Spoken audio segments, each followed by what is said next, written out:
Hello, everyone. This is The Sexual Catholic, and I'm your host, Dr. Mark Levant. If you're interested in broadening your understanding of sexuality and/or the sexuality-Catholicism connection, you're in the right place. Thanks for being here today. Let's get into the episode.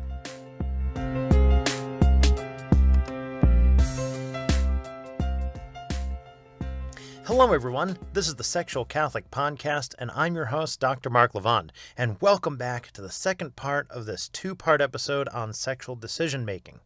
In the first part, we looked at some interesting developments around the field of sexual morality, that Jesus didn't make sex a singular ethical concern, that sexual theology is in its baby stages, and that current sexual morality developed in part out of some generalizing or unreflective practices. With those in mind, let's look at three key concepts to help us in our sexual decision-making process in a Catholic framework. And those things are, 1, an act-centered versus relational-centered morality, 2, Sister Margaret Farley's 7 sexual norms, and 3, conscience, a big Catholic idea. Let's get into it. So first, this act-centered versus relational-centered morality. What do I mean by that? Theologians Todd Salzman and Michael Lawler wrote a book in 2008 called The Sexual Person. In it, they discussed all sorts of aspects of sexual theology and how it's developed throughout history. They outline different ways of doing theology, but I want to focus on the act-centered morality and relational or relation-centered morality. In short, an act-centered morality says that a particular act is bad. And if you did that act, you need to go to confession. And in the past, there have been books called penitentials with each act and how many Hail Marys or Our Fathers you needed to say based on how bad it was. And when we look at just an act to decide if it's bad or not, this is considered an act-centered morality. And then there's a relation-centered morality, or the understanding that something is considered sinful or bad when it harms a relationship. Remember, right relationship? That's kind of important. More specifically, the guiding question is, what will the effects be? Will it harm a relationship with others, myself, or God? Many people were, and are, taught about sexuality in an act-centered way. Avoid doing this thing, period.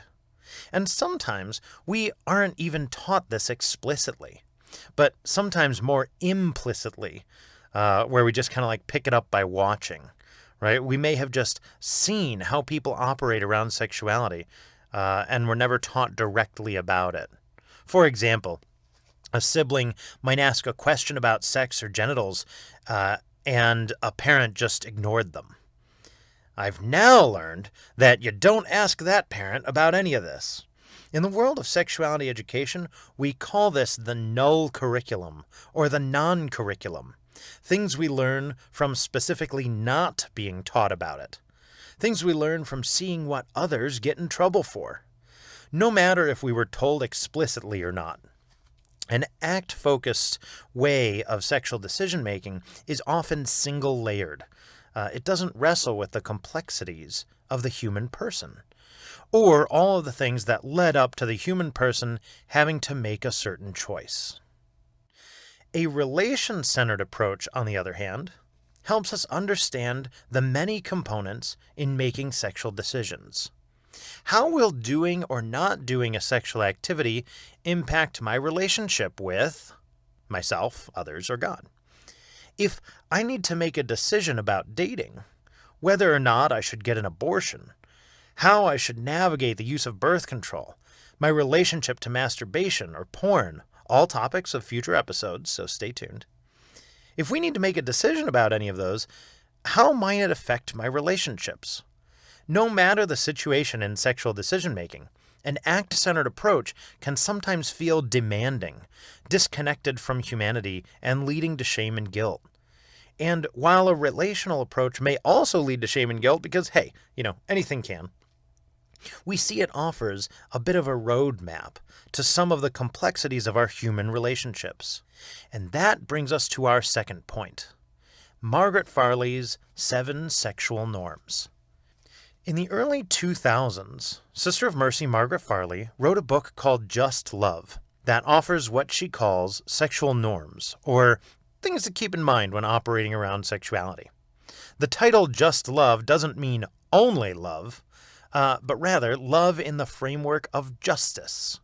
When something is just, it is not unjust, right? Just love? Okay, you get it now. She writes at length about how these norms or guidelines are rooted in Catholic theology and offer them up for a dialogue as something to talk more about in sexual ethics. Those 7 norms are: 1. Do no unjust harm. When making sexual decisions, don't harm people, first and foremost. Number 2, free consent of partners. People should be free from pressure or coercion, and their choices should be respected. 3, mutuality. Do people have reciprocal and ongoing communication about the sexual activity? 4, equality. In power, making sure there's no disrespect for another person's personhood in a sexual interaction or another person's dignity. 5, commitment, which can mean a lot of things, but at a basic level, a commitment to not harming one's partner, a commitment to free consent, to mutuality, to equality. Are we committed to this being a positive experience for everyone? Number 6, fruitfulness. Not being limited to childbearing, but referring to the fruitfulness of a relationship. Is it a nourishing relationship? Does it nourish other relationships? Provide goods, services, or beauty for others? And then number 7, social justice. Or can we, as sexual partners, take responsibility for the social aspects of the sexual decision? This could be things like pregnancy and children, but also navigating STI communication in a just way, addressing any violations in a just way, or otherwise bringing about justice in the social aspects of the sexual relationship. These norms that Farley establishes are part of this relation-centered way of trying to navigate sexual decisions in our complex human world. This gives us a few more tools than, is it about sex? If so, then don't talk about it or do it. And this is really important here. It gives us a lot more to think about, chew on, help us make the best decision in ways that are most in line with our values. Which brings us to our third and final piece, conscience. You may have heard conscience talked about in Catholic school or perhaps Pinocchio, but in Catholic theology, the conscience can be seen as the judgment of whether or not what I'm doing is in line with my beliefs and values, and who I want to be as a moral person. There's some other complexity here, but for the sake of our discussion, consciences often need to be formed over the years, and this is why it is good to ask questions of morality and faith. What would be the best option here? Why do I think that's the best option? Is there perhaps a harm that I'm overlooking, or maybe an even greater good that I didn't think about? Many of us have been asking ourselves these questions our whole lives. And as long as we keep engaging in these questions authentically, we are likely on a good track to informing and forming our consciences. But why is conscience in this discussion on sexual decision-making, Mark? Is it only so Jiminy Cricket can tell us to stop touching ourselves at night? No. The answer is no. It's an invitation to work out your own understanding of goodness in relationships. Our consciences are formed and informed by lots of things. Sometimes they might be informed by people around us, and sometimes people who wish we didn't question things. But our consciences are rooted in who we are and how we have learned to be complex humans in this world. And this isn't a uniquely Catholic idea. Catholics aren't the only people with consciences. It's simply offering the language that the Church uses to discuss this stuff, right? Everyone has their own conscience, their own way of understanding and making moral decisions. I bring this up because in Catholic teaching, the conscience is often given a place of such importance so important that it shouldn't be violated or gone against, and it should be respected by others. I'll say that again. In the Catholic tradition, the conscience is given a place of such importance that it shouldn't be violated or gone against, and should be respected by others. For example, in the Second Vatican Council, there's a document called Dignitatis Humanae, or the Declaration on Religious Freedom.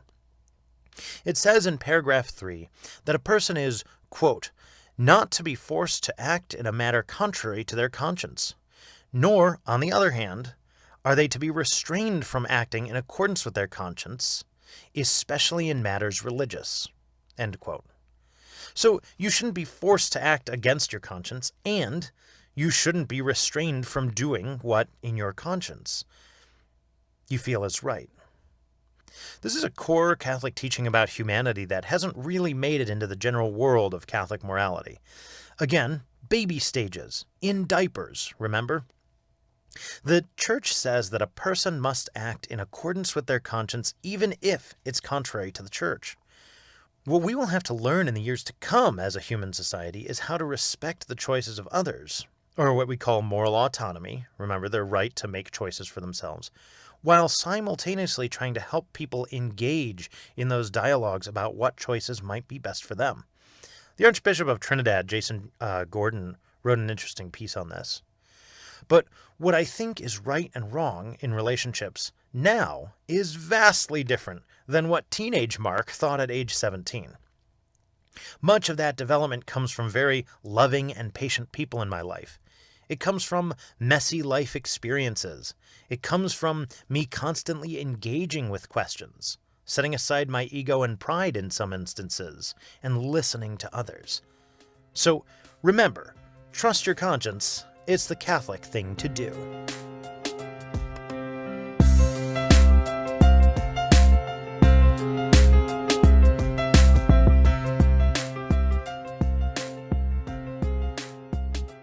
Okay, quick recap. A relation-centered morality can honor the messiness of humanity more than an act-centered morality. Farley's sexual norms can help us think through sexual decisions. These norms include 1. Do no unjust harm, 2. The free consent of partners, 3. Mutuality, 4. Equality, 5. Commitment, 6. Fruitfulness, and 7. Social justice. And then trust your conscience and always continue forming it. I want to offer a quick note here for those of us who've been impacted by a Catholic morality that doesn't leave room for discussion here. People who've been harmed by some of the shame and guilt language around this. In a lot of places in Catholic culture, it is seen as mandatory to make sure you say how the Church disapproves of X, Y, or Z while someone is trying to make sense of the world around them. I have been in the world of Catholic theology and ministry for almost 20 years now, and I have had people who write theology or do ministry tell me things like, it's not what you say that gets you in trouble as much as what you don't say or what you leave out. What they mean by this is that if someone dares discuss some positive aspects of sexuality without mentioning the shame or the shoulds or should nots of the Church, they will get yelled at by other Catholics who want to make sure people are aware that the Church is not okay with something. And for those people, the ones that yell at you for not shaming people enough, they seem to feel okay with doing this at the expense of others. They seem to be okay with doing this if people feel unwelcomed or excluded by someone or by the entire Catholic Church. A couple things about this. 1, this shaming or making people feel unwelcomed is a big enough problem that it's come up in the global synod of the Catholic Church. That means Catholics all over the world recognize that specifically around sexuality and sexual identity more specifically, people are being rejected and not welcomed into Catholic spaces. And the second thing about this is that this is not the place for that. Here at the Sexual Catholic, sexuality is celebrated as a gift from God in the many forms it takes, as we see in the circles of sexuality. And so is living a life where we make sexual decisions in the best way we can. Everyone in this world is made a beautiful mystery by God, and that includes our sexuality. Our sexual identities and other aspects of us as sexual beings. God looked and saw that we humans are very good. So, if you've had questions about this stuff and have been met with a cold, disconnected should or should not from those in the church, I'm sorry. Not all people in the Catholic Church know how to do pastoral care in a way that meets people where they are. And thank you for tuning in today. Okay, after all of that, I can honestly say that Catholic theology is fun. But Mark, you said you were going to talk about sexuality stuff too in this podcast, not just theology. You are so right. So lastly, what about the world of sexuality studies? What does it have to offer this discussion? Well, in my experience as a sexuality professional, I think we train people a bit better to meet people where they are when it comes to matters of sexuality than those in the religious world. Now, don't get me wrong, I've been trained by some amazing Catholics, and I personally know many priests and nuns who meet people where they are better than some sexuality professionals. And if you know these Catholics too, awesome, I'm super happy for you. I think they are really doing, literally, the Lord's work. But by and large, I'm speaking in generalizations here, I've found that there are better tools for the formation of people, or education, how we train professionals. We call that formation in some circles. There's better tools for formation around sexual openness or being able to meet people where they're at in the field of sexuality than I've seen employed in the Catholic world. And I really do want to lift up the people who do this well. For those Catholics who can listen to people about matters of sexuality and not bring shame, condemnation, harm, and/or exclusion, thank you. Thank you so much. I have heard from a lot of the people that you talk to, and there's so much appreciation for you and your work. Thank you, really. To those non-Catholics who can do the same, meet people where they're at, thank you, too. You often give a refuge for people who have been shamed in so many other places in life, trying to talk about, ask questions about, or otherwise understand sexuality in a safe atmosphere. Thank you. And to those people, Catholics or otherwise, who have a hard time listening to others about matters of sexuality without causing harm or shaming people or excluding them, I'm sorry that this is difficult for you. It's not always easy to step outside of your own concerns or needs or judgments or insecurities. Sometimes it can feel impossible to listen to someone through a different lens. If this sounds like you, recognition is a great first step.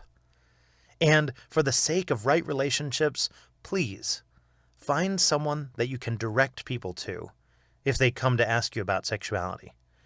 And find places or people that you can go to learn more if you're trying to better your skills or meet people where they are. Thank you for listening, and thank you for trying. So, let's recap this two-part episode in 5 points. Number 1. Sexual theology is in its baby stages in the Catholic Church. There's a lot that theologians need to work out in how we can talk about these things and make it most relevant for us today in the 21st century. There are theologians doing that right now, and I'm super proud of them. Keep it up.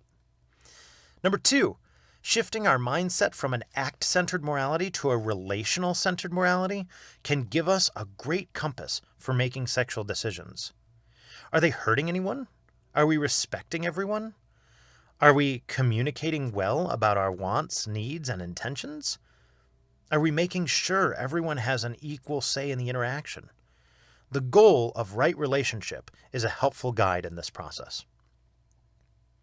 Number 3, while sexual theology has a ways to go, you can make sexual decisions that you think are oriented toward goodness, and use the outcomes to continue informing how you want to grow as a moral person in the world. In other words, never stop growing and learning from the decisions you make. Continue developing your conscience. Number 4, and if you make choices that end up hurting yourself or others, go about repairing those relationships in the best way you know how, with the tools that you have at your disposal. Seek counsel from others. Ask other people about things. Learn and listen. If they can't meet you where you are, then seek others who can. And number 5, the world of sexuality studies can offer perhaps a better model for meeting people where they are than a shame-based religious space. Catholic leadership has a wonderful opportunity to grow into embracing the pastoral practice of dialogue with those trained in sexual diversity, if they hope to better minister to the beautifully mysterious sexual beings that we are today. I want to close out with this thought.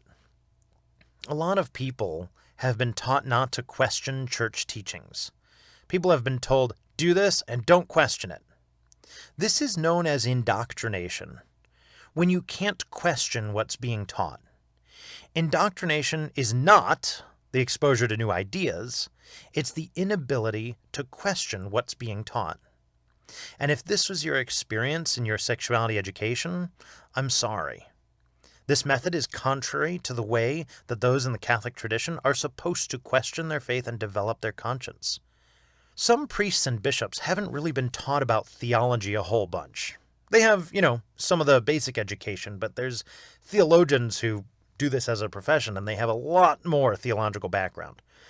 And in these priests and bishops' experience of education, they might not question. And sometimes they feel that that's what's important to pass on, an unquestioning faith. Sometimes these priests and bishops don't understand or appreciate the role of the theologian in the church. And what is that role? A theologian is someone who brings current questions into dialogue with history, church teaching tradition, for a way of understanding what our Catholic tradition has to say about matters today in current language. And the job of the theologian is to find those nuggets of wisdom and highlight the stuff that's relevant for people today. Developing that thought, moving it forward. That's why I love theology. We get to question and sit on the cutting edge of applying church wisdom to a whole bunch of matters in the human experience. If you feel like theology is stale or set in stone, don't worry. I assure you, there are theologians working hard to better understand how Catholic faith is truly Catholic, universal, Catholicos, remember, welcoming and affirming to all. Thanks for tuning in today. I hope this was relatively interesting. In future episodes, we're going to start exploring various aspects of the circles of sexuality a little more in depth. And I think next episode, we're going to talk a little more about touch and how life-giving it can be.